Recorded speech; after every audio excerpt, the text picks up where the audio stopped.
back to Capital Connection. I'm Chris Bishop. Now, since the turn of the century, 200 million people have moved from rural areas in Africa to urban areas in sub-Saharan Africa alone. Joining me to discuss the future of African cities and the opportunities therein is in Johannesburg, the Senior Urban Planner at GIBB Engineering and Architecture, Istell Orton, and via Skype in Cape Town is Gareth Haysom, a researcher at the University of Cape Town's Africa Centre for Cities. Welcome. Now, we're looking at the urbanisation maybe the wrong way, as a problem to be solved rather than an opportunity to be embraced. But just to start off with you, Gareth, in Cape Town, just give us some sort of idea of how fast and how much faster in the years to come this urbanisation is going in sub-Saharan Africa. So, thanks, Chris. I mean, for me, maybe a useful way to look at that is to compare Africa's urban state at this point in time with Europe. So the UN sort of projections for 2020, and it's perhaps the easiest thing to use, is projects about Africa's urban population to be about 590 million people. Europe is about in 2050 will be about 560 million people. So already Africa has passed, from an urban point of view, more urban than Europe might be. But the kicker comes in, I think, when you think of 2050, and that's going to be 1.5 billion people in Africa, and only a slightly larger growth in Europe to about 590, 600 million people. So 1.5 billion people living in cities in Africa is a rapid move and a rapid transition of society. And I think one of the challenges with this is that this urbanization is taking place without the same jobs that were being created, the same industrial growth that happened as we might understand urbanization which took place in Europe or in the global north.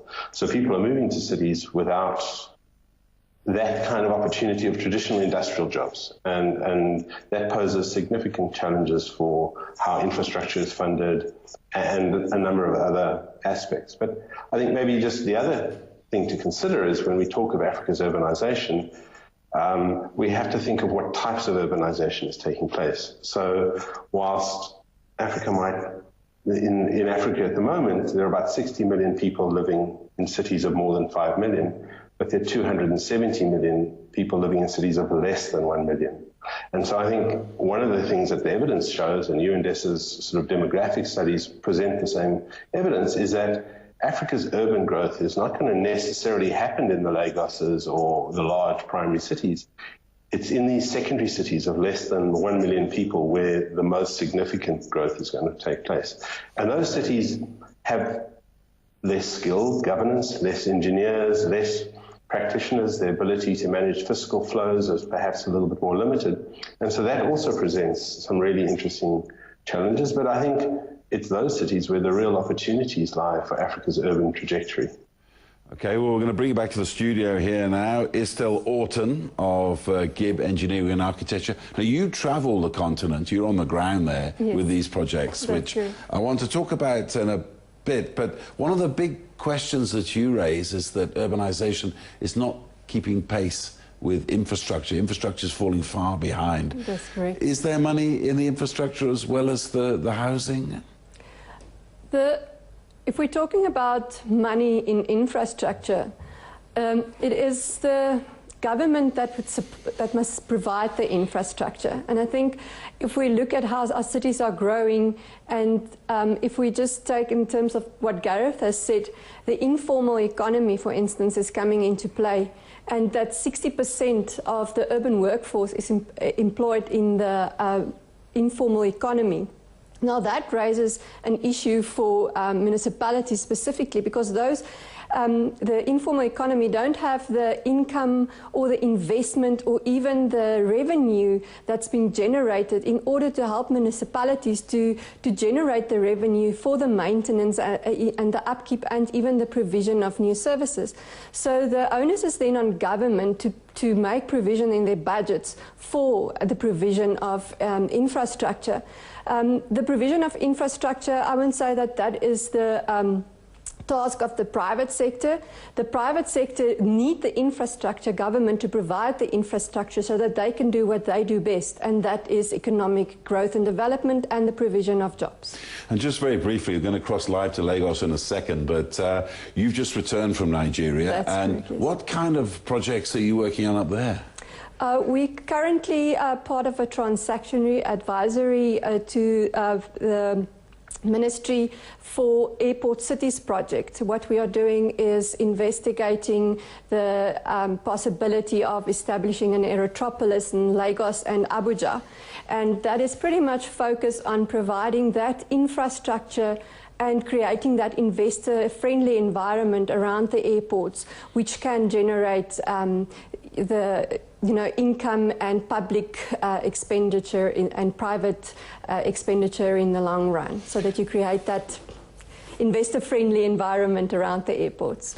And now we're going to cross to Lagos now and speak to Munachi Okoye, the founder and CEO of real estate investment advisory company McCaw. So just in brief, Lagos, the population is increasing, the infrastructure is groaning. How is private money trying to meet the demand and make money at the same time? In Lagos, as you've just said, that is very much the case. There are very considerable projections for continuous population increase in Lagos, and the infrastructure, unfortunately, just can't keep up. The Lagos state government does continue to engage with the private sector. They've done so on the Lekki-Ekpe Expressway, for example, where they worked with a company called LCC, and they continue to look for the means by which they can engage the private sector. Of course, the private sector does require some expectations to be able to come into a project. They need to be sure that the sanctity of the contracts is enforceable. And of course, these projects are projects that go on for a long length of time, 10 years, 15 years, 20 years. Changes of governments occur, and the private sector needs to be sure that even with these changes of governments or other changes, their funds are secure, their investments are secure. And again, we do have issues with the stability of the Naira, where these funds are brought in from outside. Again, when you look at the very long terms for infrastructure projects, you have to look for the means by which you can hedge your currency to ensure that you protect your return. So there are challenges for the private sector coming in to do investments, but Lagos State continues to seek to engage with them and to resolve these outstanding issues so that they can join together. Just briefly, I mean, you've got elections coming up there early next year in Nigeria. How clear is government policy or otherwise right now when it comes to this problem of urbanization? Urban migration is, as we know, as it has been said a number of times, the population of Nigeria and population of Lagos is projected to rise very considerably, and particularly in Lagos and in Abuja and then in the secondary cities going down. Ideally, the infrastructure and the investment and areas such as housing would keep up. There are massive deficiencies in housing, for example. The current government has looked to increase investment on roads, again, for example, other areas such as refineries, the fuel that all these people need, areas that are being looked into. There is a very considerable gap between the existing requirements for infrastructure and what is currently on ground. And the revenue that is being generated by the government can only go so far. And that is where the private sector comes in. But again, there has to be a very compelling investment basis for the private sector to come in and support the government to do this. Okay, we're coming back to studio now, and Istell, you've just come back from Nigeria. How compelling is that investment case, and what kind of projects are you trying to do there on the ground? What we're currently doing on the ground is more of, we did an outline business case to determine the feasibility of airport city in Abuja as well as in Lagos. And what we have determined at this stage is that there is indeed a business case for the development around the airports. So what we are basically looking at the moment is creating that environment, creating a spatial framework within which this development can take place, to give an indication of what kind of projects should happen when, what kind of infrastructure would be required, what would be the infrastructure demand, should there be first a focus on creating the necessary infrastructure, road upgrades, the provision of public transport. But all of that is quite a long process that will still have to happen, and it's very much in the beginning of creating that framework within which it can happen. Okay, if we go back to Gareth Hayson at UCT in Cape Town. Gareth, we've talked here about policy and the fact that government should make it very clear and also put an investment case forward for private companies. How far does that ring true? I think it is something that does certainly have to happen, and I think this relationship between the private sector and the state has to play out. So in our work as academics, we've been looking for evidence, and I've been spending time in some of the secondary cities, as I mentioned, like Kisumu on Lake Victoria or in Kitwe in Zambia.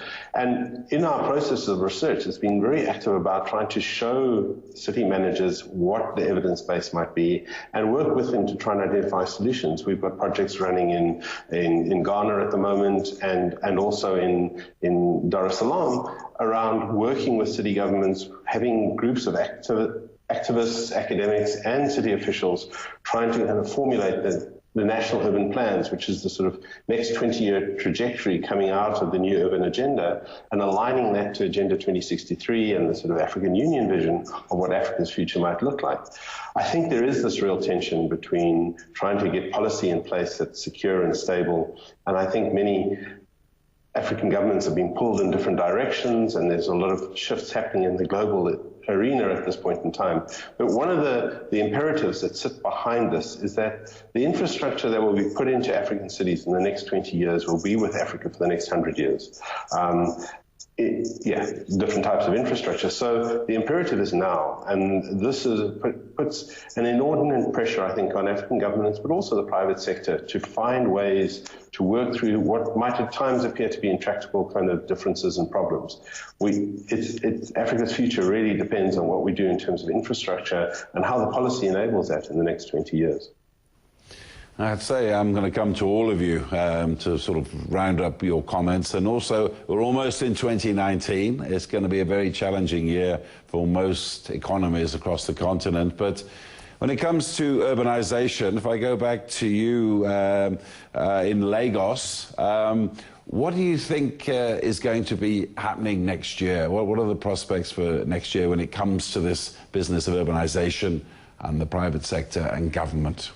Of course, early in 2019, we do have the elections going on. So the current government does have a policy that they have put in place, and they're trying to move forward, where they are making additional investments, in particular in infrastructure, in transport, in other areas such as agriculture. The question is asked whether they will remain in power or whether somebody else will come in power. If they do remain in power, we do expect to see additional revenue going into infrastructure. Of course, infrastructure and transport form the backbone of the economy, and we do need to improve on both infrastructure, on our road systems, on power in particular, and other areas, but particularly power, roads, the ports. All these areas need a lot of additional capital. Even if there is a change in government, we do expect that to remain the case. Nigeria is actually trying to diversify its economy away from oil, and to do this, we do need a much improved road infrastructure. Unfortunately, we lost the contracts with GE recently, where they were going to build the rail system up to the north. These are all areas where the government needs to focus on. The ports, particularly Apapa Port, is congested. We need a lot of additional port capacity. So all these areas are areas where the government does need to invest in, but of course, the question is the revenue required, and again, that brings us back to private sector joint ventures and participation. Just back to Istell Orton in the studio. Very brief, 10, 15 seconds. Where do you see the urbanization industry, as it were, going next year? What I basically see is that government has got the spatial development frameworks in most of their major cities, and it is very important that they stick to their plans, because within that it gives a vision and as well as a growth trajectory of where they want to go. And as long as they stick to that and keep to that and do their capital expenditure in that, there's hope. Thank you very much, Istell Orton, Senior Urban Planner, GIBB Engineering Architecture. Thank you very much in Lagos. Munachi Okoye, the founder and CEO of real estate investment advisory firm McCaw. And also in Cape Town, thank you very much to Gareth Hayson, the researcher for the African Centre for Cities in UCT. And I'm afraid that's